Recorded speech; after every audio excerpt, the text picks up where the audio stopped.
ಬೆನ್ನಿನ ಮುಂದೆ ಬಿಚ್ಚುಗತ್ತಿ ಹಿಡಿದಿರುತ್ತಂತ ರೋಮನರ ಜನಾಂಗ. 21 ವರ್ಷದ ಒಂದೇ ಒಂದು ಪರಕ್ಕೆ ಜನಾಂಗದ ದಾಳಿಗೆ ಇಡೀ ಈಜಿಪ್ಷಿಯನ್ ಜನಾಂಗ ಮಣ್ಣಲ್ಲಿ ಮಣ್ಣಾಗಿ ಹೋಯಿತು. 10-12 ವರ್ಷದ ಒಂದೇ ಒಂದು ದಾಳಿಗೆ ಇರಾನ್ನಲ್ಲಿದ್ದಂತ ಮೂಲ ಜನಾಂಗ ನಶಿಸಿ ಹೋಯಿತು. 14 ವರ್ಷದ ದಾಳಿಗೆ ರೋಮನಲ್ಲಿದ್ದಂತ ಮೂಲ ಜನಾಂಗ ನಶಿಸಿ ಹೋಯಿತು. ಆದರೆ ನಮ್ಮ ಸನಾತನ ಹಿಂದೂ ಧರ್ಮದ ಮೇಲೆ 10, 20, 40, 50 ವರ್ಷಗಳೆಲ್ಲ ಚರಿತ್ರೆ ಸಾಕ್ಷಿಯಾಗಿ ನಿಂತಿದೆ. 1372ಕ್ಕೂ ಹೆಚ್ಚು ವರ್ಷ ನಿರಂತರ ನಮ್ಮ ಮೇಲೆ ದಾಳಿ. ಇಷ್ಟು ವರ್ಷ ನಮ್ಮ ಮೇಲೆ ದಾಳಿ ಮಾಡಿದ್ರು ಒಂದೆರಡು ಪರಕ್ಕೆ ಜನಾಂಗದವರ, ಒಂದೆರಡು ಪರಕ್ಕೆ ದೇಶದವರ. ಸ್ವಾಮಿ 1000ಕ್ಕೂ ಹೆಚ್ಚು ವರ್ಷ ಮೊಘಲರು ಬಂದ್ರು, ಅರಬ್ಬರು ಬಂದ್ರು, ಅಫ್ಘಾನರು ಬಂದ್ರು, ಪೋರ್ಚುಗೀಸರು ಬಂದ್ರು, ಡಚ್ಚರು ಬಂದ್ರು, ಫ್ರೆಂಚರು ಬಂದ್ರು, ಇಂಗ್ಲಿಷರು ಬಂದ್ರು, ಶಗರು ಬಂದ್ರು, ಹೂಳರು ಬಂದ್ರು. ಇವರೆಲ್ಲರೂ ಬಂದು ನಮ್ಮ ಮೇಲೆ ದಾಳಿ ಮಾಡಿದ ನಂತರವೂ ಇವತ್ತಿಗೂ ಸನಾತನ ಹಿಂದೂ ಧರ್ಮವಾಗಿ ಜೀವಂತವಾಗಿದೆ. ಜಗತ್ನಲ್ಲಿ 100 ಕೋಟಿ ಹಿಂದೂಗಳು ಮನೆಗಳಲ್ಲಿ ಧರ್ಮಾಚರಣೆ ಮಾಡ್ತೀವಿ. ಹಳ್ಳಿಗಳಲ್ಲಿ ಜಾತ್ರಾ ಮಹೋತ್ಸವಗಳು ಜರುಗ್ತಾ ಬಂದಿದ್ದಾವೆ. ಹಿಂದೂ ಧರ್ಮವನ್ನು ಜೀವಂತವಾಗಿಟ್ಟಿದ್ದೀವಿ. ಯಾರ ಕಾರಣದಿಂದ? ನಮ್ಮ ಪೂರ್ವಿಕರು ಪಟ್ಟಂತ ಶ್ರಮ, ನಮ್ಮ ಪೂರ್ವಿಕರು ನೀಡಿದಂತ ಸಮರ್ಪಣೆ, ಅವರ ಬಲಿದಾನಗಳು ಬಹಳ ಹಿಂದೆ ಬೇಕಾಗಿಲ್ಲ. ಕೆಲವು ಶತಮಾನಗಳ ಹಿಂದೆ ಇಡೀ ಕಲ್ಯಾಣಕ್ಕೆ ಬೆಂಕಿ ಬೀಳೋಕ್ಕೂ ಮುಂಚೆ ಅಲ್ಲಮ್ಮ ಪ್ರಭುಗಳು ಕಲ್ಯಾಣದಲ್ಲಿತ್ತು ಭವಿಷ್ಯವಾಣಿ ನುಡಿದಿದ್ರು. ಅಲ್ಲಮ್ಮ ಪ್ರಭುದೇವರು ಭವಿಷ್ಯವಾಣಿ ನುಡಿತಾರೆ, ಕೆಟ್ಟು ಹಾಳಾಗುವುದು ಕಲ್ಯಾಣ, ತೋರ್ಪಟ್ಗೆ ದೊಂಬರಾಟ ಅತಿಯಾಗುವುದು, ಹೇಳುವವರು ನಿಜವಾದ ಗುರುವಾಗಲೆಂದು ಹೇಳರು, ಕೇಳುವವರು ಗುರುವಾಗಲೆಂದು ಕೇಳರು. ಆಚಾರ ವಿಚಾರ ಪ್ರಚಾರ ಇವೆಲ್ಲವೂ ನಿಜವಾಗದೆ ಬರೀ ನಟನೆಯಾಗಿ, ಸಮೃದ್ಧಿಯಾಗದೆ ವಿಪರೀತವಾಗಿ, ಶಿವಸಂತಾನವಾಗದೆ ಶನಿಪೀಳಿಗೆಯಾಗಿ ತೊಡೆತುಂಬುತ್ತದೆ. ಎದೆ ಎತ್ತಿ ಕೊರಳು ಬಿತ್ತಿ ಶಿವಾಚಾರದ ಪ್ರೇಮ ಮೇರೆ ಮೀರಿ ಬಿಜ್ಜಳನ ಪ್ರಾಣಕ್ಕೆರವಾಗುತ್ತದೆ. ಅನ್ಯತೆ ಆಚರಿಸುವವರು ಭ್ರಷ್ಟರಾಗುವರು, ವಿಚಾರ ವಿಮರ್ಶೆಗಳು ಗಡಿಪಾರಾಗುವವು, ಅವಿಚಾರ ಕರ್ಮಟತಿಗೆ ಗೋಪುರ ಕಟ್ಟುವರು, ಮೇಲು ಕೆಳಂಬುದು ಹೆಚ್ಚಾಗಿ ಮೇಲಿನವರು ಕೆಳಗಿನವರನ್ನು ತಮ್ಮ ಕಾಲ್ ತುಳಿತಕ್ಕೆ ತೊಟ್ಟು ಮಾಡಿಕೊಂಡು, ಅಧಿಕಾರಕ್ಕೆ ಗದ್ದುಗೆ ಮಾಡಿಕೊಂಡು, ಐಶ್ವರ್ಯಕ್ಕೆ ಕಮ್ಮಟ ಮಾಡಿಕೊಂಡು, ಕಾಮಭೋಗಕ್ಕೆ ಅಂತಃಪುರ ಮಾಡಿಕೊಂಡು, ಗುರುಗಳೇ ಎಂಜುಲೇ ವೇದ ಬಿಂದುವೆಂದು, ರಾಜನ ತಲೆಯ ವಜ್ರವೈಡೂರ್ಯವೆಂದು, ಜನರ ಬುದ್ಧಿ ಬರೀ ಮಣ್ಣೆಂದು, ಸರ್ವನಾಶವಾಗುವುದು ಗುಹೇಶ್ವರ ಅಂತ ಅಲ್ಲಮ್ಮ ಪ್ರಭುದೇವರು ಭವಿಷ್ಯವಾಣಿ ನುಡಿದು ಕಲ್ಯಾಣ ಬಿಟ್ಟು ಹೊರಡುವ ಸಂದರ್ಭ ಅಲ್ಲಮ್ಮ ಪ್ರಭುಗಳ ಭವಿಷ್ಯವಾಣಿ ಸತ್ಯವಾಯಿತು. ಇಡೀ ಕಲ್ಯಾಣಕ್ಕೆ ಬೆಂಕಿ ಬಿದ್ದ ದೃಶ್ಯವನ್ನ ಕಂಡು ಬಸವಣ್ಣನವರು ಕಣ್ಣೀರಿಡ್ತಾ ಬರ್ತಾರೆ. ನಾನು ಬಂದ ಕಾರ್ಯಕ್ಕೆ ನೀವು ಬಂದಿರಯ್ಯ, ನೀವು ಬಂದ ಕಾರ್ಯಕ್ಕೆ ನಾನು ಬಂದೆನಯ್ಯ. ಕಲ್ಯಾಣ ಪ್ರಣತಿ ಆಯಿತು, ನಾನು ತೈಲವಾದೆ, ನೀವು ಬತ್ತಿಯಾದಿರಿ, ಪ್ರಭುದೇವರು ಜ್ಯೋತಿಯಾದರು. ಪ್ರಣತೆ ಒಡೆಯಿತಯ್ಯ, ತೈಲ ಚೆಲ್ಲಿತಯ್ಯ, ಬತ್ತಿ ಜಾರಿತಯ್ಯ, ಜ್ಯೋತಿ ನೆಂದಿತಯ್ಯ, ನಿಮ್ಮ ಕೂಡಲ ಸಂಗಮ ದೇವ ಶರಣರ ಮನ ನಂದಿತಯ್ಯ. ಕಣ್ಣೀರಿಟ್ರು ಬಸವಣ್ಣನವರು. ಆಗಲೂ ಅಲ್ಲಮ್ಮ ಪ್ರಭುಗಳು ನಿಮಗಾದ್ರೂ ಶರಣರ ಬಾಂಧವ್ಯ, ನನಗೆ ಆ ಬಾಂಧವ್ಯವೂ ಇಲ್ಲ ಅಂತ ಎಲ್ಲವನ್ನು ತೊರೆದು ದೇಶಾಂತರ ಹೊರಡುವಂತ ಸಂದರ್ಭ. ಆ ಸಮಯಕ್ಕೆ ಇಡೀ ಕಲ್ಯಾಣಕ್ಕೆ ಬೆಂಕಿ ಬಿತ್ತು ಕಲ್ಯಾಣವೇ ಹೊತ್ತು ಉರಿತಾ ಇದ್ದಂತ ಸಂದರ್ಭದಲ್ಲಿ ಕಲ್ಯಾಣದಲ್ಲಿದ್ದಂತ ಯಾರೊಬ್ಬ ಶರಣರು ಮನೆಯಲ್ಲಿದ್ದಂತ ಚಿನ್ನ ಬೆಳ್ಳಿ ವಜ್ರ ವೈಡೂರ್ಯ ರತ್ನ ಮುತ್ತು ಸಂಪತ್ತನ್ನು ರಕ್ಷಣೆ ಮಾಡ್ಕೊಂಡು ತರೋಣ? ಯಾರೂ ಹೋಗ್ಲಿಲ್ಲ. ಇಡೀ ಕಲ್ಯಾಣಕ್ಕೆ ಬೆಂಕಿ ಬಿದ್ದ ಸಮಯದಲ್ಲಿ ಕಲ್ಯಾಣದಲ್ಲಿದ್ದಂತ ಒಬ್ಬೊಬ್ಬ ಶರಣರು ಮಡಿವಾಳ ಮಾಚಿದೇವರಿಂದ ಹಿಡಿದು ನೀಲಾಂಬಿಕೆ, ಗಂಗಾಂಬಿಕೆ, ಆಯ್ದಕ್ಕಿ, ಲಕ್ಕಮ್ಮ, ಸೂಳೆ, ಸಂಕವ್ವ, ಅಕ್ಕ ನಾಗಮ್ಮ, ಅಂಬಿಗರ, ಚೌಡಯ್ಯ, ಚನ್ನಬಸವಣ್ಣನವರವರೆಗೂ ಒಬ್ಬೊಬ್ಬ ಶರಣರು ತಮ್ಮ ಕೈಗೆ ಸಿಕ್ಕಂತ ವಚನಗಳ ತಾಳಿಗರಿಗಳನ್ನು ಗಂಟು ಮೂಟೆ ಕಟ್ಟಿ ಕೈಯಲ್ಲಿ ಹೊತ್ಕೊಂಡು ದಿಕ್ಕುಗಳಿಗೂ ಓಡಾಡಿ ಬಂದ್ರು. ಯಾಕೆ? ಜಗತ್ನಲ್ಲಿ ಏನು ಸುಟ್ಟು ನಾಶ ಆದ್ರೂ ಪರವಾಗಿಲ್ಲ, ನಮ್ಮ ಧರ್ಮ ಒಂದು ಸುಡುವಂತಿಲ್ಲ, ನಮ್ಮ ಪರಂಪರೆ ಸುಟ್ಟು ನಾಶ ಆಗುವಂತಿಲ್ಲ.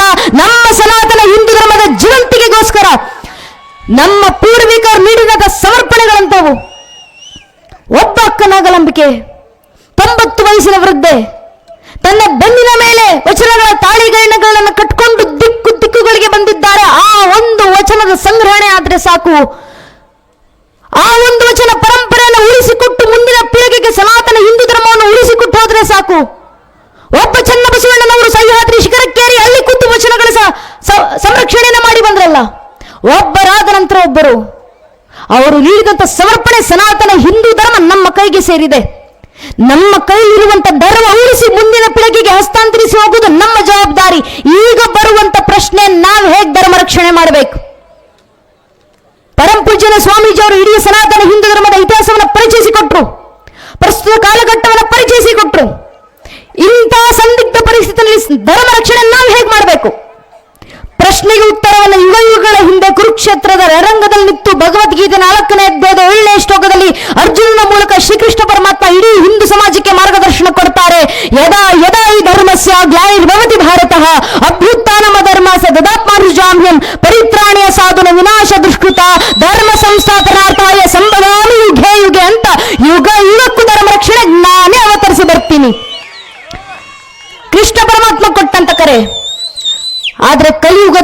ರಕ್ಷಣೆಗೆ ಯಾವ ಅವತಾರ?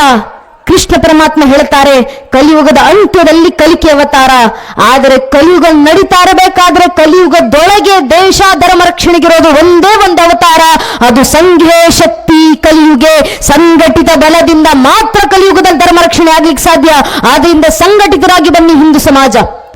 ಆದ್ರೆ ನಮ್ಮ ದೌರ್ಭಾಗ್ಯ, ಇವತ್ತು ಒಬ್ಬ ಹಿಂದುವಿನ ಮುಂದೆ ನಿಂತು, ನೀನ್ ಯಾರಪ್ಪ, ನೀನು ಯಾವ ಸಮಾಜಕ್ಕೆ ಸೇರಿದವನು, ನಿನ್ನ ಪರಿಚಯ ಏನಂತ ಕೇಳಿದ್ರೆ ಹಿಂದುವಿನ ಬಾಯಿನಲ್ಲಿ ಧರ್ಮದ ಹೆಸರು ಬರೋಕೆ ಮುಂಚೆ ಜಾತಿ ಹೆಸರು ಬಂದಿರುತ್ತೆ.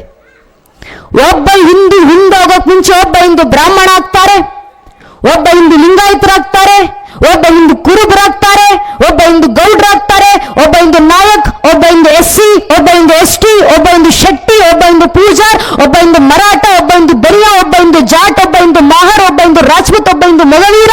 ಹಿಂದೂ ಆಗೋದು ಯಾವಾಗ? ನಾವು ಹಿಂದೂಗಳು ಅರ್ಥ ಮಾಡ್ಕೊಳ್ಬೇಕು, ನಮ್ಮ ಜಾತಿ ಯಾವುದೇ ಇರಲಿ, ಆ ಜಾತಿಗಳ ಮೇಲೆ ನಾವಿಟ್ಟಿರುವಂತಹ ಜಾತಿ ಪ್ರೇಮ ಎಷ್ಟೇ ವಿಶಾಲವಾಗಿರ್ಲಿ, ನಮ್ಮ ಜಾತಿ ನಮ್ಮನೆ ದೇವ್ರ ಕೋಣೆ ಒಳಗೆ ಸೀಮಿತವಾಗಿರ್ಬೇಕು. ನಮ್ಮ ರಾಜಕೀಯ ಆಸಕ್ತಿ ಯಾವುದೇ ಇರಲಿ, ನೀವು ಯಾವ ರಾಜಕೀಯ ಪಕ್ಷಕ್ಕೆ ಬೇಕಾದ್ರೂ ಕೆಲಸ ಮಾಡ್ಕೊಳ್ಳಿ, ನಿಮ್ಮನ್ನ ನೀವು ಯಾವ ರಾಜಕೀಯ ಪಕ್ಷದ ಕಾರ್ಯಕರ್ತ ಅಂತ ಬೇಕಾದ್ರೂ ಹೇಳ್ಕೊಂಡು ತಿರುಗಾಡಿ, ಆದ್ರೆ ನಮ್ಮ ರಾಜಕೀಯ ಆಸಕ್ತಿ ನಮ್ಮ ಮನೆ ಬಾಗಿಲಿನ ಒಳಗೆ ಸೀಮಿತವಾಗಿರಬೇಕು. ಪ್ರತಿಯೊಬ್ಬ ಹಿಂದೂ ತನ್ನ ಮನೆಯ ದೇವರ ಕೋಣೆ ದಾಟಿ ಮನೆಯ ವಸ್ತು ಬಿಟ್ಟು ಹೊರಗೆ ಬರಬೇಕಾದ್ರೆ ಜಾತಿ ಉಪಜಾತಿ ಮತ ಪಂಥ ಪಂಗಡ ಕುಲ ಗೋತ್ರ ರಾಜಕೀಯ ಆಸಕ್ತಿ ತತ್ವ ಸಿದ್ಧಾಂತ ಎಲ್ಲವನ್ನ ಬದಿಗಿಟ್ಟು ಹೆಗಲ ಮೇಲೆ ಒಂದು ಕೇಸರಿ ಶಾಲು ಹಣೆ ಮೇಲೆ ಕೇಸರಿ ತಿಲಕ ಇಟ್ಕೊಂಡು ನಾವೆಲ್ಲ ಹಿಂದೂ ನಾವೆಲ್ಲ ಒಂದು ಅನ್ನೋ ಭಾವನೆ ಮನೆ ಬಿಟ್ಟಾಗ ಮಾತ್ರ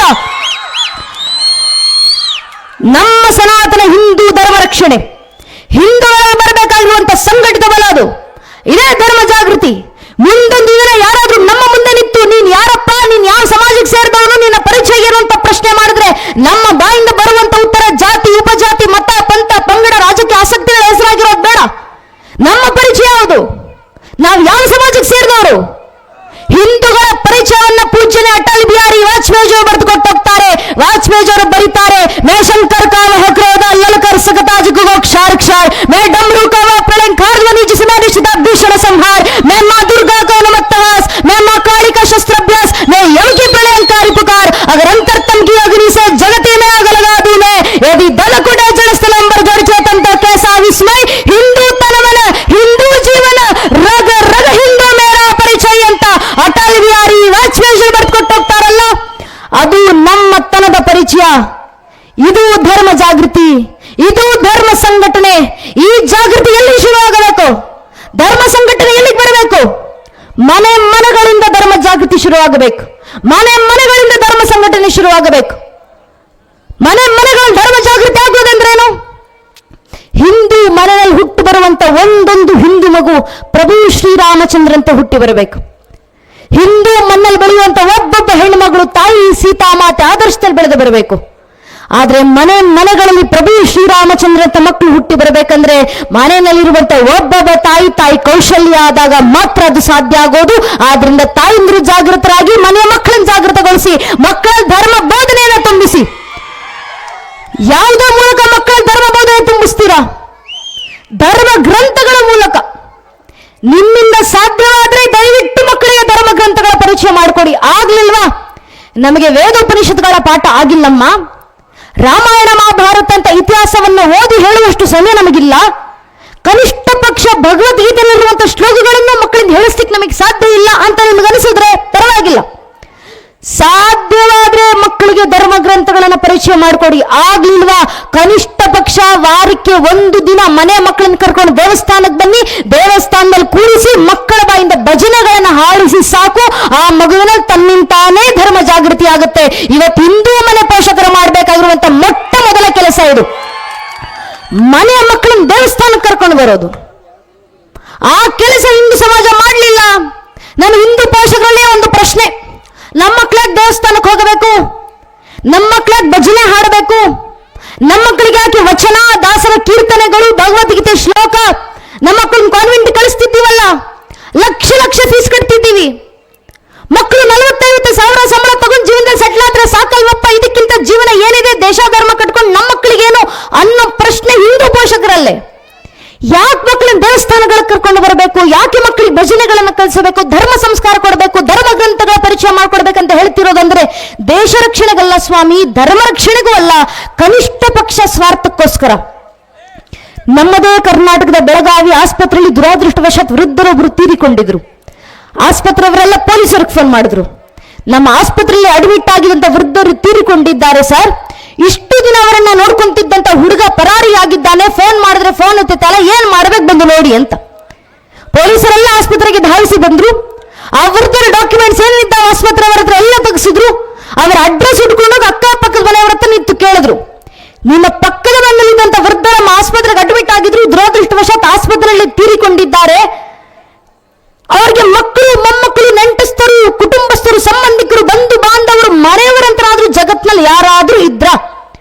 ಅಕ್ಕಪಕ್ಕದ ಮನೆಯವರು ಸಹಜವಾಗಿ ಉತ್ತರ ಕೊಟ್ಟರು, ಹೌದು ಸರ್, ಅವ್ರಿಗಿಬ್ರು ಮಕ್ಕಳಿದ್ರು, ಒಬ್ಬ ಮಗ ಅಮೆರಿಕದಲ್ಲಿದ್ದಾನೆ, ಒಬ್ಬ ಮಗಳು ಕೆನಡಾದಲ್ಲಿದ್ದಾಳೆ ಸರ್, ಇಬ್ರು ಮಕ್ಕಳು ವಿದೇಶ. ಸರಿ, ಇಬ್ರು ಮಕ್ಕಳು ಫೋನ್ ನಂಬರ್ ಹುಡುಕಿ ಅವರ ಫೋನ್ ನಂಬರ್ ತೆಗೆಸ್ಕೊಂಡು ಪೊಲೀಸರು ಮಕ್ಕಳಿಗೆ ಫೋನ್ ಮಾಡಿ ವಿಷಯ ತಲುಪಿಸ್ತಾರೆ. ಭಾರತದಲ್ಲಿಂದ ನಿಮ್ಮ ತಂದೆ ಆಸ್ಪತ್ರೆಗೆ ಅಡ್ಮಿಟ್ ಆದವರು ದುರಾದೃಷ್ಟವಶಾತ್ ಆಸ್ಪತ್ರೆಯಲ್ಲಿ ತೀರಿಕೊಂಡಿದ್ದಾರಮ್ಮ, ದಯವಿಟ್ಟು ವಾಪಸ್ ಭಾರತಕ್ಕೆ ಬನ್ನಿ, ನಿಮ್ ತಂದೆ ಅಂತ್ಯ ಸಂಸ್ಕಾರ ಮುಗಿಸ್ಕೊಂಡು ಹೋಗಿ. ಮಗ ಅಮೆರಿಕ, ಮಗಳು ಕೆನಡಾ, ಇಬ್ಬರು ಮಕ್ಕಳು ಫೋನ್ ನಲ್ಲಿ ಪೊಲೀಸರಿಗೆ ವಾಪಸ್ ಉತ್ತರ ಕೊಡ್ತಾರೆ, ವಿದೇಶದಿಂದ ಭಾರತಕ್ಕೆ ಬರೋಷ್ಟು ಪುರುಸತ್ ನಮಗಿಲ್ಲ, ನಮ್ಮಪ್ಪನ ಶವ ತಗೊಂಡೋಗಿ ಎಲ್ಲಾದ್ರೂ ಬಿಸಾಡಿ ಅಂತ.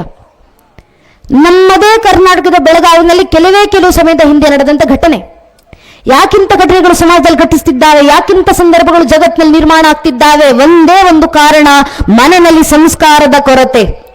ಅದೇ ಮನೆ ಮಕ್ಕಳಿಗೆ ಶಾಲೆ ಶಿಕ್ಷಣದ ಜೊತೆಗೆ 5ನೇ ತರಗತಿಯಿಂದ ರಾಮಾಯಣ, 10ನೇ ತರಗತಿಯಿಂದ ಮಹಾಭಾರತ, 12ನೇ ತರಗತಿಯಿಂದ ಭಾಗವತ, ಇಡೀ ಜೀವನಕ್ಕೆ ಬೇಕಾದಷ್ಟು ಶರಣರ ವಚನಗಳು, ದಾಸರ ಕೀರ್ತನೆಗಳು, ಭಗವದ್ಗೀತೆ ಶ್ಲೋಕಗಳನ್ನ ಮಕ್ಕಳ ಬಾಯಿಂದ ಹೇಳಿಸಿ ಬೆಳೆಸಿ ಸಾಕು.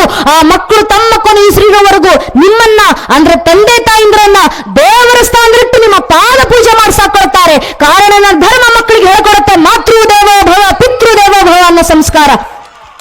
ಆ ಸಂಸ್ಕಾರ ಸ್ವಾರ್ಥಕ್ಕೋಸ್ಕರನಾದ್ರೂ ನಮ್ಮನೆ ಮಕ್ಕಳಿಗೆ ನಾವು ನೀಡಲಿಲ್ಲ ಅಂದ್ರೆ ಇನ್ಯಾರು ನೀಡಬೇಕು?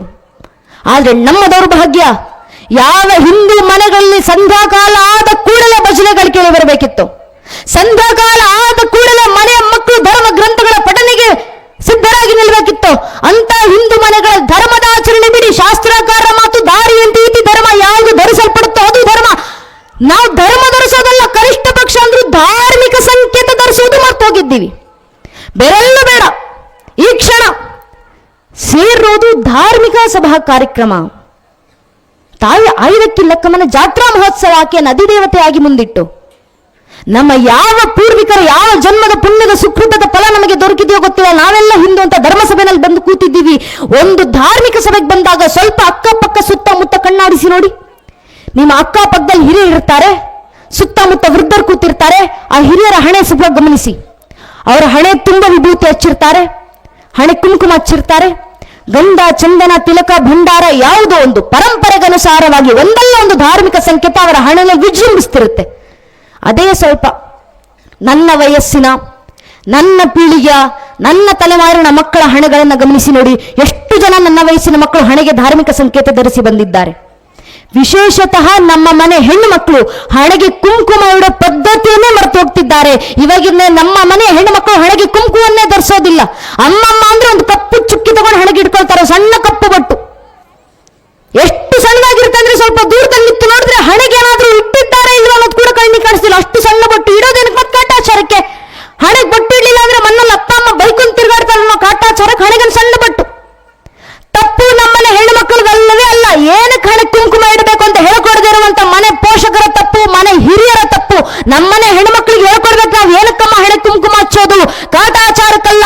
ಮಾರ್ಕಂಡ ಋಷಿ ಮನೆಗಳು ದೇವಿ ಭಾಗವತದಲ್ಲಿ ಬರೀತಾರೆ, ಶುಂಭನಿ ಶುಂಭ ಎಂಬ ಇಬ್ಬರು ರಾಕ್ಷಸರು ತಾಯಿ ಜಗನ್ಮಾತೆಯನ್ನು ಕೆಟ್ಟ ದೃಷ್ಟಿಯಿಂದ ನೋಡಿದಾಗ ತಾಯಿ ಜಗನ್ಮಾತೆ ಕ್ರೋಧಿತರಾಗಿ ಶಾಂಭವಿ ಅವತಾರನ ತಾಳಿ ನಿಂತು ಶುಂಭನಿ ಶುಂಭರ ಸಂಹಾರವನ್ನ ಮಾಡಿ ಆ ರಾಕ್ಷಸ ರಕ್ತವನ್ನು ತೆಗೆದುಕೊಂಡು ತಾಯಿ ಜಗನ್ಮಾತೆ ತನ್ನ ಹಣೆಗಚ್ಕೊಂಡ್ರಂತೆ. ಅದರ ಸಂಕೇತವಾಗಿ ನಮ್ಮನೆ ಹೆಣ್ಮಕ್ಳು ಇವತ್ತಿಗೂ ಹಣೆ ಕುಂಕುಮ ಇಡ್ತಾರೆ. ಯಾಕೆ? ಎದುರಿಗೆ ಬರುವಂತ ಪುರುಷರಿಗೆ ಎಚ್ಚರಿಕೆಯನ್ನ ನೀಡಲಿಕ್ಕೆ.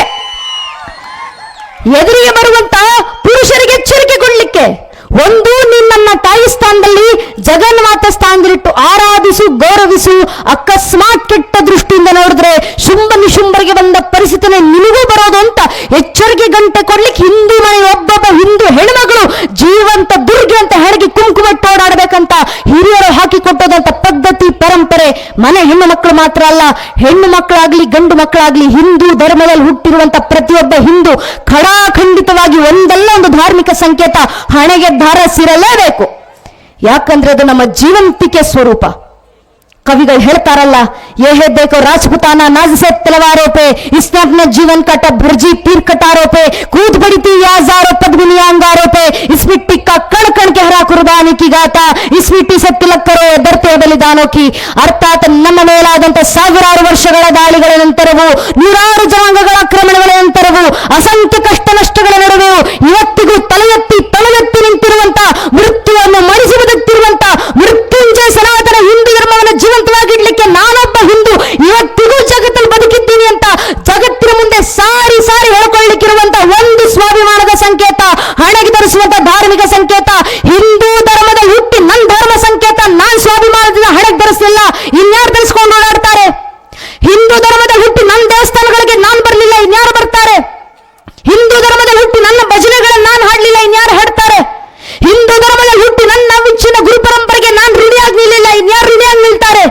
ಹಿಂದೂ ಧರ್ಮದಲ್ಲಿ ಹುಟ್ಟಿ ನನ್ನ ಧಾರ್ಮಿಕ ಗ್ರಂಥ ನಾನು ಅಧ್ಯಯನ ಮಾಡಲಿಲ್ಲ, ಇನ್ಯಾರು ಅಧ್ಯಯನ ಮಾಡ್ತಾರೆ? ಹಿಂದೂ ಧರ್ಮದಲ್ಲಿ ಹುಟ್ಟಿ ನನ್ನ ಧರ್ಮದ ಜ್ಞಾನ ಪರಂಪರೆ ನಾನು ತಿಳ್ಕೊಳ್ಳಿಲ್ಲ, ಇನ್ಯಾರು ತಿಳ್ಕೊಳ್ತಾರೆ? ಹಿಂದೂ ಧರ್ಮದಲ್ಲಿ ಹುಟ್ಟಿ ನನ್ನ ಪರಂಪರೆ ನಾನು ಪ್ರತಿಷ್ಠಾಪಿಸಲಿಲ್ಲ, ಇನ್ಯಾರು ಪ್ರತಿಷ್ಠಾಪಿಸ್ತಾರೆ? ಹಿಂದೂ ಧರ್ಮದಲ್ಲಿ ಹುಟ್ಟಿ ನನ್ನ ಧಾರ್ಮಿಕ ಸಂಸ್ಕಾರ ಮನೆ ಮಕ್ಕಳಿಗೆ ನಾನು ಕೊಡಲಿಲ್ಲ, ಇನ್ಯಾರು ಕೊಡ್ತಾರೆ? ಹಿಂದೂ ಧರ್ಮದಲ್ಲಿ ಹುಟ್ಟಿ ನನ್ನ ಸಂಸ್ಕೃತಿ ನಾನು ಉಳಿಸಲಿಲ್ಲ, ಇನ್ಯಾರು ಉಳಿಸ್ತಾರೆ? ಹಿಂದೂ ಧರ್ಮದಲ್ಲಿ ಹುಟ್ಟಿ ನನ್ನ ಸಂಸ್ಕಾರ ನಾನು ಬೆಳೆಸಲಿಲ್ಲ, ಇನ್ಯಾರು ಬೆಳೆಸ್ತಾರೆ? ಹಿಂದೂ ಧರ್ಮದಲ್ಲಿ ಹುಟ್ಟಿ ನನ್ನ ಹಬ್ಬದ ದಿನಗಳನ್ನು ನಾನು ಆಚರಿಸಲಿಲ್ಲ, ಇನ್ಯಾರು ಆಚರಿಸ್ತಾರೆ? ಹಿಂದೂ ಧರ್ಮದಲ್ಲಿ ಹುಟ್ಟಿ ನನ್ನ ಸಂಭ್ರಮ ದಿನಗಳನ್ನು ನಾನು ಸಂಭ್ರಮಿಸಲಿಲ್ಲ, ಇನ್ಯಾರು ಸಂಭ್ರಮಿಸ್ತಾರೆ? ಹಿಂದೂ ಧರ್ಮದ ಹುಟ್ಟು ನನ್ನ ವಚನಗಳನ್ನು ನಾನು ಹೇಳಲಿಲ್ಲ, ಇನ್ಯಾರು ಹೇಳ್ತಾರೆ? ಹಿಂದೂ ಧರ್ಮದ ಹುಟ್ಟು ನನ್ನ ದಾಸ ಪರಂಪರೆ ನಾನು ಜೀವಂತ ಇಡಲಿಲ್ಲ, ಇನ್ಯಾರು ಜೀವಂತ ಇಡ್ತಾರೆ? ಹಿಂದೂ ಧರ್ಮದ ಹುಟ್ಟು ನನ್ನ ವೈದಿಕ ಪರಂಪರೆ ನಾನು ಪಾಲಿಸಲಿಲ್ಲ, ಇನ್ಯಾರು ಪಾಲಿಸ್ತಾರೆ? ಹಿಂದೂ ಧರ್ಮದ ಹುಟ್ಟು ನನ್ನ ಧಾರ್ಮಿಕ ಕ್ಷೇತ್ರಗಳ ಪರವಾಗಿ ನಾನು ನಿಲ್ಲಿಲ್ಲ, ಇನ್ಯಾರು ನಿಲ್ತಾರೆ? ಹಿಂದೂ ಧರ್ಮದ ವಿರುದ್ಧವಾಗಿ ಪ್ರಶ್ನೆಗಳು ಎದ್ದಾಗ ಆ ಪ್ರಶ್ನೆಗಳಿಗೆ ಉತ್ತರ ಕೊಡ್ಲಿಕ್ಕೆ ನಾನು ಸಮರ್ಥನಾಗ್ಲಿಲ್ಲ, ಇನ್ಯಾರು ಸಮರ್ಥರಾಗಿ ನಿಲ್ತಾರೆ? ಸ್ವಾಮಿ, ಹಿಂದೂ ಧರ್ಮದಲ್ಲಿ ಹಿಂದುವಾಗಿ ಹುಟ್ಟಿ ಹಿಂದೂ ಧರ್ಮ ರಕ್ಷಣೆಗೆ ನಾನು ನೀವುಗಳು ಮುಂದೆ ಬರಲಿಲ್ಲ, ಇನ್ಯಾರು ಮುಂದೆ ಬರ್ತಾರೆ? ಇನ್ಯಾರು ನಮ್ಮ ಪರಂಪರೆ ರಕ್ಷಣೆ ಮಾಡುತ್ತಾರೆ? ಇನ್ಯಾರು ನಮ್ಮ ಸಂಸ್ಕೃತಿಯನ್ನು ಉಳಿಸ್ತಾರೆ? ಬೇರೆ ಯಾರು ಬರೋದಿಲ್ಲ.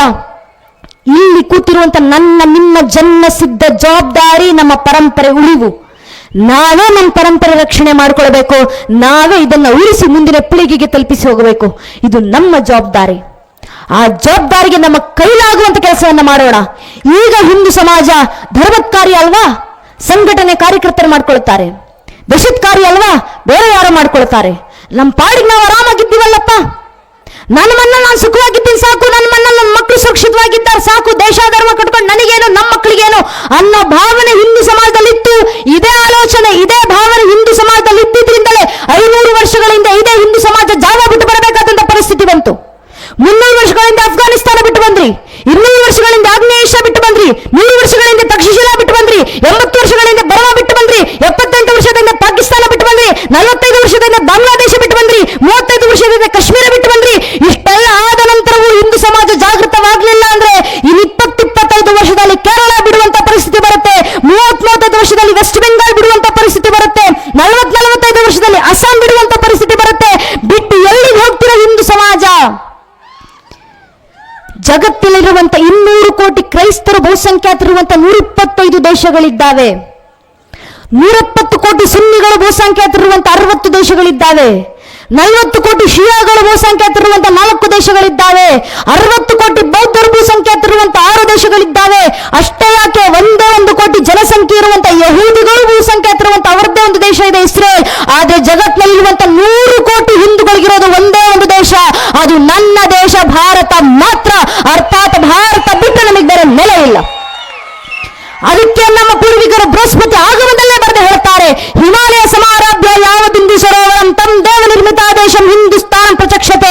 ಉತ್ತರದಲ್ಲಿ ಉತ್ತುಂಗ ಹಿಮಾಲಯ, ದಕ್ಷಿಣದಲ್ಲಿ ಅಗಾಧ ಶರದಿ, ಬೇರೆ ಕಿರೀಟ ಪ್ರಾಯವಂತ ಕೆಳಗೆ ನೀವು ಸಿಂಧು ಜಲ ಸ್ಪರ್ಶ, ತನ್ನದ್ದ ಗಂಗೊಳಿಸುತ್ತಿರುವಂತ ರಾಷ್ಟ್ರ ಅದು ನಮ್ಮ ಭಾರತ ವರ್ಷ. ಈ ಸನಾತನ ಹಿಂದೂ ಧರ್ಮದ ಉದ್ಧಾರ ಜಗತ್ತಿನ ಯಾವುದಾದ್ರೂ ಪ್ರದೇಶದಿಂದಾದ್ರೆ ಅದು ದೇವ ನಿರ್ಮಿತ ರಾಷ್ಟ್ರವಾದಂತ ಭಾರತ ದೇಶದಲ್ಲಿ ಮಾತ್ರ ಅಂತ ನಮ್ಮ ಪೂರ್ವಿಕರು ಬೃಹಸ್ಪತಿ ಆಗಮದಲ್ಲೇ ಬರೆದು ಹೇಳಿದಂತ ಮಾತು. ಆ ವೈದಿಕ ಪರಂಪರೆಯಿಂದ ಬಂದವರು ನಾವೆಲ್ಲ ಹಿಂದೂಗಳು.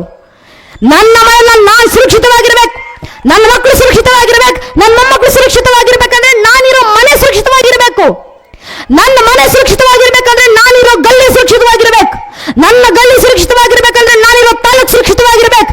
ನನ್ನ ತಾಲೂಕು ಸುರಕ್ಷಿತವಾಗಿರ್ಬೇಕಂದ್ರೆ ನನ್ನ ಜಿಲ್ಲೆ ಸುರಕ್ಷಿತವಾಗಿರ್ಬೇಕು, ನನ್ನ ಜಿಲ್ಲೆ ಸುರಕ್ಷಿತವಾಗಿರ್ಬೇಕಂದ್ರೆ ನನ್ನ ರಾಜ್ಯ ಸುರಕ್ಷಿತವಾಗಿರ್ಬೇಕು, ನನ್ನ ರಾಜ್ಯ ಸುರಕ್ಷಿತವಾಗಿರ್ಬೇಕಂದ್ರೆ ನನ್ನ ದೇಶ ಸುರಕ್ಷಿತವಾಗಿರ್ಬೇಕು, ನನ್ನ ಭಾರತ ದೇಶ ಸುರಕ್ಷಿತವಾಗಿರ್ಬೇಕು ಅಂದ್ರೆ ಭಾರತ ದೇಶದ ಮೂಲ ಅಸ್ಮಿತೆ ಮತ್ತು ಅಸ್ತಿತ್ವವಾಗಿರುವಂತ ಸನಾತನ ಹಿಂದೂ ಧರ್ಮದ ಸಂರಕ್ಷಣೆ ಆದಾಗ ಮಾತ್ರ ಇವೆಲ್ಲವೂ ರಕ್ಷಣೆ ಆಗ್ಲಿಕ್ಕೆ ಸಾಧ್ಯ. ಇದನ್ನೇ ಶಾಸ್ತ್ರಕಾರ ಹೇಳಿದ್ದು. ಅಖಂಡ ಮಂಡಲಾಕಾರ, ಅಖಂಡ ಮಂಡಲದಲ್ಲಿ ನಾನು ನೀವು ಒಂದೊಂದು ಬಿಂದುಗಳಷ್ಟೇ. ನಮ್ಮ ಸಂರಕ್ಷಣೆ ಆಗಬೇಕಾ? ದೇಶ ಧರ್ಮ ಎಂಬ ಅಖಂಡ ಮಂಡಲದ ಸಂರಕ್ಷಣೆ ಆಗಬೇಕು. ಈಗ ಹಿಂದೂ ಸಮಾಜ ದೇಶ ಧರ್ಮ ಬೇರೆ ಯಾರು ಮಾಡ್ಕೊಳ್ತಾರೆ? ನಮ್ಮ ಮಕ್ಕಳಿಗೆ ಶಿಕ್ಷಣ ಕೊಡಿಸಿದ್ದೀವಿ ಸಾಕು, ಆಸ್ತಿ ಅಂತಸ್ತು ಮಾಡಿಟ್ಟಿದ್ದೀವಿ ಸಾಕು, ಜಗತ್ತಿನ ಯಾವ ಮೂಲೆಗೆ ಬೇಕಾದ್ರೂ ಬದುಕೊಳ್ತಾರಲ್ಲ, ಈ ಧರ್ಮ ಜಾಗೃತಿ ಕಟ್ಕೊಂಡು ನಮಗೇನು ಅನ್ನೋ ಭಾವನೆ ಇದ್ರೆ ನಾನೇನೋ ಹೇಳುವಂತ ಅವಶ್ಯಕತೆ ಇಲ್ಲ. ಚರಿತ್ರೆ ಟೆಕ್ಸ್ಟ್ ಬುಕ್ ಎಕ್ಸಾಂಪಲ್ಸ್ಗಳನ್ನು ನಮಗೆ ನೀಡ್ತಾ ಬಂದಿದೆ. 90 ವರ್ಷಗಳ ಹಿಂದೆ ರಂಗೂನ್ನಲ್ಲಿದ್ದಂತ ಅತ್ಯಂತ ವಿದ್ಯಾವಂತ, ಅತ್ಯಂತ ಶ್ರೀಮಂತ ಸಮಾಜ ಯಾರ್ದು? ಹಿಂದೂಗಳಲ್ವಾ? ಅಲ್ಲಿದ್ದಂತ ಹಿಂದೂಗಳು ಏನಾದ್ರು?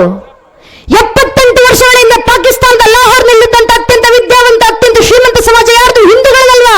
ಅಲ್ಲಿದ್ದಂತ ಹಿಂದೂಗಳು ಎಲ್ಲಿಗೆ ಹೋದ್ರು?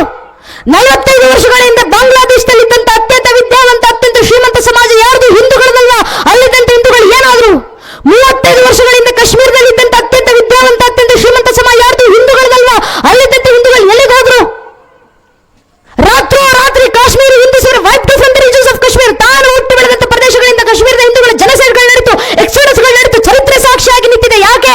ಕಾಶ್ಮೀರದ ಹಿಂದೂಗಳಿಗೆ ಪಾಂಡಿತ್ಯ ಕಡಿಮೆ ಆಯ್ತಾ? ಕಾಶ್ಮೀರದ ಹಿಂದೂಗಳಿಗೆ ವಿದ್ಯೆ ಕಡಿಮೆ ಆಯ್ತಾ? ಕಾಶ್ಮೀರದ ಹಿಂದೂಗಳಿಗೆ ಅಕ್ಷರ ಜ್ಞಾನ ಕಡಿಮೆ ಆಯ್ತಾ? ಕಾಶ್ಮೀರದ ಹಿಂದೂಗಳಿಗೆ ಶಿಕ್ಷಣ ಕಡಿಮೆ ಆಯ್ತಾ? ಕಶ್ಯಪರ ಕಾಶ್ಮೀರ ಸ್ವಾಮಿ, ಅದು ಇಡೀ ಸನಾತನ ಹಿಂದೂ ಧರ್ಮದ ಜ್ಞಾನ ಪರಂಪರೆಗೆ ಶಿಖರಪುಂಜವಾಗಿ ಬೆಳಗ್ತಿದ್ದಂತ ಕಾಶ್ಮೀರ ಅದು. ಆ ಕಾಶ್ಮೀರದ ಹಿಂದೂಗಳಿಗೆ ಆಸ್ತಿ ಅಂತಸ್ತು ಕಡಿಮೆ ಆಯ್ತಾ? ಶತಮಾನಗಳಿಂದ ಪೂರ್ವಿಕರು ಮಾಡಿಟ್ಟಂತ 100 ಕೋಟಿ ಆಸ್ತಿಯನ್ನು ಸುಖ ಸುಪ್ಪತ್ತಿನಲ್ಲಿ ಅನುಭವಿಸಿ ಬಂದಂತ ಹಿಂದೂಗಳವರೆಲ್ಲ. ಅವರಿಗೆ ಹಣ ಕಡಿಮೆ ಆಗ್ಲಿಲ್ಲ, ಆಸ್ತಿ ಅಂತಸ್ತು ಕಡಿಮೆ ಆಗ್ಲಿಲ್ಲ, ಶಿಕ್ಷಣ ಕಡಿಮೆ ಆಗ್ಲಿಲ್ಲ. ಕಡಿಮೆ ಆಗಿದ್ದೇನು? ಎರಡೇ, ಒಂದು ಧರ್ಮ ಜಾಗೃತಿ, ಮತ್ತೊಂದು ಧರ್ಮ ಸಂಘಟನೆ. ಈ ಎರಡರ ಕೊರತೆ ಬಂದಿದ್ರಿಂದ ಕಾಶ್ಮೀರದ ಹಿಂದೂಗಳ ಪರಿಸ್ಥಿತಿ ನಮ್ಮದೇ ದೇಶದಲ್ಲಿ ಏನಾಗಿದೆ ನಾವೇ ನೋಡ್ತಿದ್ದೀವಿ. ಈಗಲಾದ್ರೂ ಹಿಂದೂ ಸಮಾಜ ಇತಿಹಾಸವನ್ನ ಸಾಕ್ಷಿಯಾಗಿ ಇಟ್ಟು ಜಾಗೃತವಾಗೋಣ, ಧರ್ಮ ರಕ್ಷಣೆಗೆ ಜಾಗೃತರಾಗೋಣ. ಧರ್ಮ ರಕ್ಷಣೆಗೆ ನಾವೇ ಯಾಕೆ ಜಾಗೃತರಾಗಬೇಕು? ನಾವೇ ಯಾಕೆ ಸಂಘಟಿತರಾಗಬೇಕು? ಸ್ವತಂತ್ರ ವೀರ ವಿನಾಯಕ ದಾಮೋದರ ವೀರ ಸಾವರ್ಕರ್ ಅವರು ಹೇಳುವಂತ ಮಾತು. ವೀರ ಸಾವರ್ಕರ್ ಅವರು ಹೇಳ್ತಾರೆ, I do not fear A Muslim, neither do I fear a Christian, but I fear those Hindus who are against Hindutva. ಅರ್ಥಾತ್ ವೀರ ಸಾವರ್ಕರ್ ಅವರು ಹೇಳ್ತಾರೆ, ನನಗೆ ಮುಸಲ್ಮಾನರಂದ್ರೆ ಭಯ ಇಲ್ಲ, ನನಗೆ ಕ್ರಿಶ್ಚಿಯನ್ರಂದ್ರೆ ಭಯ ಇಲ್ಲ, ಆದ್ರೆ ಹಿಂದೂ ಧರ್ಮದಲ್ಲೇ ಹುಟ್ಟಿ ಹಿಂದೂ ಧರ್ಮವನ್ನು ವಿರೋಧಿಸ್ತಾರಲ್ಲ ಅಂತ ಸೊಕ್ಕು ಹಿಂದೂಗಳು ನೋಡಿದ್ರೆ ಭಯ ಆಗೋದು ಅಂತ ವೀರ ಸಾವರ್ಕರ್ ಅವರು ಯಾವುದೋ ಕಾಲದಲ್ಲಿ ಕೊಟ್ಟ ತತ್ವ. ಅರ್ಥ, ಸನಾತನ ಹಿಂದೂ ಧರ್ಮಕ್ಕೆ ಸಮಸ್ಯೆ ಬಂದ್ರೆ ನಮ್ ಧರ್ಮದಲ್ಲೇ ಹುಟ್ಟಿ ನಮ್ ಧರ್ಮವನ್ನೇ ವಿರೋಧಿಸುವುದರಿಂದ ಹೊರತಾಗಿ ಇನ್ಯಾರಿಂದಲೂ ಸನಾತನ ಹಿಂದೂ ಧರ್ಮಕ್ಕೆ ಸಮಸ್ಯೆ ಇಲ್ಲ.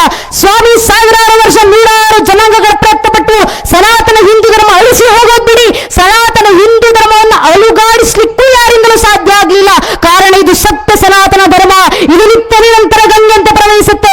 ಆ ಸೃಷ್ಟಿ ಆದಿಯಲ್ಲಿ ತಾಯಿ ಶಾರದೆ ಪ್ರಥಮ ವೇಳ ಜಂಕಾರ ಓಂಕಾರವಾಗಿ ಹೊರಬಂದು ಶಿವನ ಡಮರುಗಳಿಂದ ವ್ಯಾಕರಣದ ಸ್ವರೂಪವನ್ನು ಪಡೆದು ವೇದಗಳಾಗಿ ಮಾರುಗೊಂಡು ನಮ್ಮ ರಕ್ತದ ಧಮನಿಗಳಲ್ಲಿ ಸಂಸ್ಕಾರದಿಂದ ಸಂಚರಿಸಿ ನಮಗೆ ಗೊತ್ತಾಗುತ್ತಿಲ್ಲದು ತಲೆಮಾರಿನ ತಲೆಮಾರಿಗೆ, ಪೀಳಿಗೆಯಿಂದ ಪೀಳಿಗೆಗೆ, ಜನಾಂಗದಿಂದ ಜನಾಂಗಕ್ಕೆ ಸಂಸ್ಕೃತ ರೂಪದಲ್ಲಿ ಹರಿದು ಬರುತ್ತಾ ಸಾಧು ಸಂತ ಋಷಿ ಮನೆಗಳ ಜಗದ್ಗುರುಗಳ ಮನೆಯಲ್ಲಿ ಸಂರಕ್ಷಣೆಗೊಂಡು ಕ್ಷತ್ರಿಯತರ ಕ್ಷಾತ್ರದೀಶನ ಖಡ್ಗಗಳಿಂದ ಗಡಿ ಭಾಗದಲ್ಲಿ ಸಂರಕ್ಷಿಸಲ್ಪಟ್ಟು ತನ್ನ ಮೇಲೆ ದಾಳಿ ಮಾಡಿದಂತ ದಾಳಿಕೋರ ಜನಾಂಗಗಳನ್ನು ತಾನೇ ಜೀರ್ಣಿಸಿಕೊಂಡು ಆ ಜಠರಾಗ್ನಿಯನ್ನು ಜ್ಞಾನಾಗ್ನಿ ಸ್ವರೂಪದಲ್ಲಿ ಹೊರಹೊಮ್ಮಿ ಇಡೀ ಜಗತ್ತಿನ ಬೆಳಗ್ತಿರುವಂತಹ ಅಗ್ನಿ ಇಷ್ಟು ಪವಿತ್ರವಾಗಿ ಗಾಳಿಯಂತೆ ಎಲ್ಲರಿಸಿತವಾಗಿ ಹಿಂದೂ ಮಹಾಸಾಗರದಂತ ಭಾರ್ಗರಿತ ಇಡೀ ಜಗತ್ತಿನ ಮುಂದೆ ಜ್ಞಾನ ಭಾಸ್ಕರತೆ ನಿಂತು ತನ್ನ ಜ್ಞಾನದ ಶಕ್ತಿಗಳಿಂದ ಇಡೀ ಮನುಕುಲವನ್ನು ಪ್ರಜ್ವಲಿಸ್ತಾ ನಿಂತಿರುವಂತ ಏಕೈಕ ಜೀವಂತ ಪ್ರಾಚೀನ ಧರ್ಮ ಅಂತ ಜಗತ್ತಿನಲ್ಲಿ ಯಾವುದಾದ್ರೂ ಇದ್ರೆ ಅದು ನಮ್ಮ ಸನಾತನ ಹಿಂದೂ ಧರ್ಮ ಮಾತ್ರ.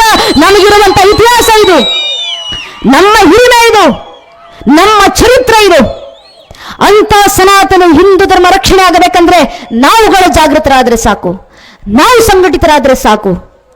ಯಾವ ಮಟ್ಟದ ಜಾಗೃತಿ ತುಂಬಿರಬೇಕಂದ್ರೆ ಪರಶುರಾಮರು ಕೊಡುವಂತ ಮಾತು, ಮಾರ್ಗದರ್ಶನ. ಅಗ್ರಸ್ಥೋ ಚತುರೋ ವೇದ ಪೃಷ್ಠತಂ ಶಿಶಿರಂ ಧನುವು ಇದಂ ಬ್ರಹ್ಮ ವಿದಂ ಕ್ಷಾತ್ರಂ ಶಾತಾದಪಿ ಶರಾದಪಿ.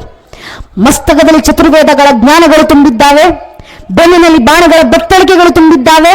ವೈಚಾರಿಕವಾಗಿ ಯುದ್ಧ ಮಾಡ್ಲಿಕ್ಕೆ ಬರ್ತೀರಾ, ಬನ್ನಿ, ಬ್ರಹ್ಮ ತೇಜಸ್ಸಿನಿಂದ ಎದುರಿಸ್ತೀವಿ. ನೇರ ನಿಂತು ಯುದ್ಧ ಮಾಡ್ಲಿಕ್ಕೆ ಬರ್ತೀರಾ, ಬನ್ನಿ ಕ್ಷಾತ್ರ ತೇಜಸ್ಸಿನಿಂದ ಎದುರಿಸ್ತೀವಿ. ಶಾಪಾದಪಿ ಶರಾದಪಿ ಯಾವ ರೀತಿ ಬಂದ್ರು ರಾಷ್ಟ್ರ ಪರಂಪರೆ ರಕ್ಷಣೆಗೆ ನಾವು ಸಿದ್ಧ. ಪರಶುರಾಮರು ಕೊಟ್ಟ ಆದರ್ಶ ಇವತ್ತು ಜೀವಂತ ಸಾಕ್ಷಿಯಾಗಬೇಕು. ಕ್ಷಾತ್ರ ತೇಜಸ್ಸಿನೊಂದಿಗೆ ರಾಷ್ಟ್ರದ ರಕ್ಷಣೆ ಗಡಿ ಭಾಗದಲ್ಲಿ ಸೈನಿಕರು ಮಾಡಿಕೊಳ್ಳುತ್ತಿದ್ದಾರೆ. ಗಡಿಯೊಳಗೆ ಕೂತಿರುವಂತಹ ನಾವುಗಳು ಬ್ರಹ್ಮ ತೇಜಸ್ಸಿನಿಂದ ವೈಚಾರಿಕವಾಗಿ ನಮ್ಮ ಪರಂಪರೆ ರಕ್ಷಣೆ ಮಾಡಿಕೊಂಡ್ರೆ ಸಾಕು. ನಮ್ಮೇಲಾಗುವ ದಾಳಿ ವೈಚಾರಿಕ ದಾಳಿ. ಇವತ್ತು ಹಿಂದೂ ಜನಜಾಗೃತಿ ಸಮಾವೇಶವನ್ನು ಆಯೋಜನೆ ಮಾಡಿದ್ದೀವಿ. ಜಾತ್ರಾ ಮಹೋತ್ಸವವನ್ನು ವಿಜೃಂಭಣೆಯಾಗಿ ಮಾಡ್ತಿದ್ದೀವಿ. ಹಿಂದೂ ಸಂಗಮ ಯಾರಿಗೋಸ್ಕರ ಕಾರ್ಯಕ್ರಮ? ಯಾರಿಗೋಸ್ಕರ ಹಿಂದೂ ಸಮಾವೇಶ? ನನಗೋಸ್ಕರವಲ್ಲ, ನಿನಗೋಸ್ಕರವೂ ಅಲ್ಲ, ನಿಮ್ಮ ಜೊತೆಗೆ ಕರ್ಕೊಂಡು ಬಂದು ಕೂರಿಸಿದ್ದೀರಲ್ಲ 6 ವರ್ಷದ ಪುಟ್ಟ ಮಕ್ಕಳು, ಆ ಮಕ್ಕಳಿಗೋಸ್ಕರ ಮಾಡ್ತಿರುವಂತ ಕಾರ್ಯಕ್ರಮ ಇದು. ಆ ತಲೆಮಾರಿಗೋಸ್ಕರ ಮಾಡ್ತಿರುವಂತ ಧರ್ಮದ ಕೆಲಸ ಇದು. ಆ ಪೀಳಿಗೆ ಜಾಗೃತಿಗೋಸ್ಕರ ನಡೆಸ್ತಿರುವಂತ ಧರ್ಮದ ಕಾರ್ಯ ಇದು. ದಾಳಿ ಆದ್ರೆ ವೈಚಾರಿಕ ದಾಳಿ ಆಗೋದು ಆ ವಯಸ್ಸಿನ ಮಕ್ಕಳ ಮೇಲೆ. ಯಾವ ಮಟ್ಟದ ವೈಚಾರಿಕ ದಾಳಿ ಆಗುತ್ತಂದ್ರೆ ನಾವು ಬೆಂಗಳೂರಿನಂತ ನಗರಗಳಲ್ಲಿ, ನನ್ನ ತಂದೆ ಹೇಳಿದಂತ ಅವರ ಖುದ್ದು ಅನುಭವದ ಮಾತು. ನನ್ನ ತಂದೆ ಆಟೋ ಡ್ರೈವರ್, ರಿಕ್ಷಾ ಡ್ರೈವರ್. ನಮ್ಮಪ್ಪ ಇವತ್ತಿಗೂ ಬೆಂಗಳೂರಲ್ಲಿ ವೃತ್ತಿಯಿಂದ ಆಟೋ ಓಡಿಸ್ತಾರೆ. ರಿಕ್ಷಾ ಚಾಲಕರಾಗಿರುವಂತ ನನ್ನ ತಂದೆ ನನಗೆ ಹೇಳಿದಂತ ಅವರ ಅನುಭವದ ಮಾತು, ಬೆಂಗಳೂರಿನಲ್ಲಿ ಕಾಲೇಜ್ಗೆ ಹೋಗುವಂತ ಮಕ್ಕಳು ಹಣೆಗೆ ಕುಂಕುಮ ಹಚ್ಕೊಂಡು ಆಟೋ ಹತ್ತುತ್ತಾರೆ. ಆಟೋ ಇಳಿದು ಕಾಲೇಜ್ ಕ್ಯಾಂಪಸ್ ಕಾಲಿಡೋಕು ಮುಂಚೆ ಹಣದಲ್ಲಿರುವಂತ ಕುಂಕುಮ ಅಳಿಸ್ಕೊಂಡು ಆನಂತರ ಕಾಲೇಜ್ ಒಳಗೆ ಕಾಲಿಡುತ್ತಾರೆ. ಯಾಕೆ? ನಮಗೆ ಮನೆ ಹಿಂದೂ ಮಕ್ಕಳಲ್ವಾ? ನಮ್ಮ ಮನೆಯ ಮಕ್ಕಳಿಗೆ ಹಣೆ ಮೇಲೆ ಧಾರ್ಮಿಕ ಸಂಕೇತ ಧರಿಸಿ ಓಡಾಡ್ಲಿಕ್ಕೆ ಇವತ್ತು ಕೀಳಿರಿಮೆ. ನಮ್ಮನೆ ಮಕ್ಕಳಿಗೆ ನಾನೊಬ್ಬ ಹಿಂದೂ ಅಂತ ಮನುಕುಲದ ಮುಂದೆ ಸಾರಿ ಹೇಳ್ಕೊಳ್ಳಿಕ್ಕೆ ಇನ್ಫೀರಿಯಾರಿಟಿ ಕಾಂಪ್ಲೆಕ್ಸ್. ಯಾಕಂದ್ರೆ ಆ ಮಕ್ಕಳ ಮೇಲೆ ವೈಚಾರಿಕ ದಾಳಿ ಆಗ್ತಿದ್ದಾವೆ. ನಮ್ಮ ಮಕ್ಕಳಿಗೆ ಪ್ರಶ್ನೆ ಮಾಡ್ತಾರೆ, ನೀವು ಗಣೇಶನ ಪೂಜೆ ಮಾಡ್ತೀರಾ, ನಿಮ್ಮ ಗಣೇಶನಿಗೆ ಏನಕ್ಕೆ ಆನೆ ಮುಖ? ನೀವು ಹನುಮಂತರನ್ನ ಪೂಜಿಸ್ತೀರಾ, ಹನುಮಂತನಿಗೆ ಏನಕ್ಕೆ ಕಪಿ ಮುಖ? ಹನುಮಂತ ರಾಮ ಭಕ್ತ ಅಂತ ಕರಿತೀರಾ, ಶ್ರೀರಾಮಚಂದ್ರ ಇಲ್ಲಿ ಹುಟ್ಟಿದ್ರು ಅನ್ನೋದಕ್ಕೆ ನಿಮ್ಮ ಹತ್ರ ಏನು ಸಾಕ್ಷಿ ಇದೆ? ಪ್ರಶ್ನೆ ಮಾಡ್ತಾರೆ. ದುರಾದೃಷ್ಟವಶಾತ್ ಪ್ರಶ್ನೆ ಮಾಡೋರು ಸಾಮಾನ್ಯ ಅಲ್ಲ. ಕೋರ್ಟ್ನಲ್ಲಿ ನಿಂತು ಕಪಿಲ್ ಸಿಬ್ಬಲ್ ಎಂಬ ವಕೀಲರು ಮಾಡುವಂತ ಪ್ರಶ್ನೆ, ಶ್ರೀರಾಮಚಂದ್ರ ಇಲ್ಲೇ ಹುಟ್ಟಿದ್ರು ಅನ್ನೋದಕ್ಕೆ ರಾಮ ಜನ್ಮಭೂಮಿ ಪರ್ವ ಕೊಡ್ಲಿಕ್ಕೆ ನಿಮ್ಮ ಹತ್ರ ಏನು ಸಾಕ್ಷಿ ಇದೆ? ಏನ್ ಪುರಾವೆ ಇದೆ? ಓಪನ್ ಪಬ್ಲಿಕ್ ಡೊಮೈನ್ ನಲ್ಲಿ ರಾಮ ಜನ್ಮಭೂಮಿಯ ಕೋರ್ಟ್ ಹಿಯರಿಂಗ್ ನಮಗೆ ಸಿಗ್ತಾರೆ. ಓಪನ್ ಪಬ್ಲಿಕ್ ಡೊಮೈನ್ ಅಲ್ಲಿ ಆ question was asked by the Supreme Court of India during the judgment of Sri Ram Janmabhoomi case. What gives us a guarantee that this same question might not come to our doorsteps in the future days? ಸ್ವಾಮಿ ಕೋರ್ಟ್ಗಳು ಮಾಡಿದ ಇದೇ ಪ್ರಶ್ನೆ ಮುಂದೊಂದಿನ ನಮ್ಮನೆ ಬಾಗಿಲವರೆಗೂ ಬರೋದಿಲ್ಲ. ನಮ್ಮ ಹತ್ರ ಏನು guarantee? ಮನೆಯ ಮಕ್ಕಳ ಮುಂದೆ ನಿಂತು ಯಾರಾದ್ರೂ ಈ ಪ್ರಶ್ನೆ ಮಾಡಿದ್ರೆ ಮಕ್ಕಳಲ್ಲಿ ಯಾವ ಮಟ್ಟದ ವೈಚಾರಿಕ ಜಾಗೃತಿ ನಾವು ತುಂಬಿಸಿರ್ಬೇಕಂದ್ರೆ ಒಂದೊಂದು ಹಿಂದೂ ಮನೆ ಮಗು ಎದೆ ಪುಸ್ತಕಡೆ ತಟ್ಕೊಂಡು ಉತ್ತರ ಕೊಡಬೇಕು. ಪ್ರಭು ಶ್ರೀರಾಮಚಂದ್ರ ಅಸ್ತಿತ್ವಕ್ಕೆ ಮಾತ್ರ ಅಲ್ಲಪ್ಪ, ಬೇಕಾದ್ರೆ ಇಡೀ ಶ್ರೀರಾಮಚಂದ್ರನ ವಂಶವೃಕ್ಷದ ಅಸ್ತಿತ್ವಕ್ಕೆ ನಾನು ಸಾಕ್ಷಿಯನ್ನು ಕೊಡಬಲ್ಲೆ. ನಮ್ಮ ಮಕ್ಕಳ ಬಾಯಿಂದ ಬರಬೇಕಾದಂತ ಉತ್ತರ ತಾಯಿ ಭಾರತೀಯ ಜಗನ್ಮಾತೆಯ ಗ್ರಾಮದೇವತೆ ಕೃಪಾಶೀರ್ವಾದಗಳಿಂದ. ಮೊದಲಿಗೆ ನನ್ನದು ಶ್ರೀಹರಿಯ ಮಗ ಬ್ರಹ್ಮನ ಮಗ ಮರೀಚಿ ಮಗ ಕಶ್ಯಪನ ಮಗ ಸೂರ್ಯನ ಮಗ ಮನುವಿನ ಮಗ ಇಕ್ಷ್ವಾಕುನ ಮಗ ಕುಕ್ಷ ಮಗ ವಿಕುಕ್ಷ ಮಗ ಬಾಣನ ಮಗ ಅನರಾರಣ್ಯನ ಮಗ ಭೃದುವಿನ ಮಗ ತ್ರಿಶಂಕುನ ಮಗ ದುಂಡುಮಾರನ ಮಗ ಮಾಂಧಾತನ ಮಗ ಸುಸಂಧಿಯ ಮಗ ಧ್ರುವಸಂಧಿಯ ಮಗ ಭರತನ ಮಗ ಅಶೀತನ ಮಗ ಸಗರನ ಮಗ ಅಸಮಂಜಸನ ಮಗ ಅಂಶುಮಂತನ ಮಗ ದಿಲೀಪನ ಮಗ ಭಗೀರಥನ ಮಗ ಕುಕುತ್ಸುವಿನ ಮಗ ರಘುವಿನ ಮಗ ಪ್ರವೃದ್ಧನ ಮಗ ಶಶಂಕುವಿನ ಮಗ ಸುದರ್ಶನ ಮಗ ಅಗ್ನಿವರನ ಮಗ ಶೀಘ್ರವೇದನ ಮಗ ಮರುವಿನ ಮಗ ಪ್ರಶಿಷಕನ ಮಗ ಅಂಬರೀಷನ ಮಗ ನಹುಷನ ಮಗ ಯಾತಿಯ ಮಗ ನಾಭಾಗರ ಮಗ ಅಜನ ಮಗ ದಶರಥನ ಮಗನೇ ರಘುವಂಶಧರಾಗವ ಪ್ರಭು ಶ್ರೀರಾಮಚಂದ್ರನು ಅಂತ ಹೇಳುವ ಮಟ್ಟಕ್ಕೆ ಮನೆಯ ಒಂದೊಂದು ಹಿಂದೂ ಮಗುವಿನಲ್ಲೂ ಇಷ್ಟು ವೈಚಾರಿಕ ಜಾಗೃತಿ ನಾವು ತುಂಬಿಸಿದ್ರೆ ಸಾಕು. ನನ್ನ ನೆಚ್ಚಿನ ಬಂಧುಗಳೇ, ಧರ್ಮ ರಕ್ಷಣೆ ಆಯ್ತಂತ ರಾಷ್ಟ್ರ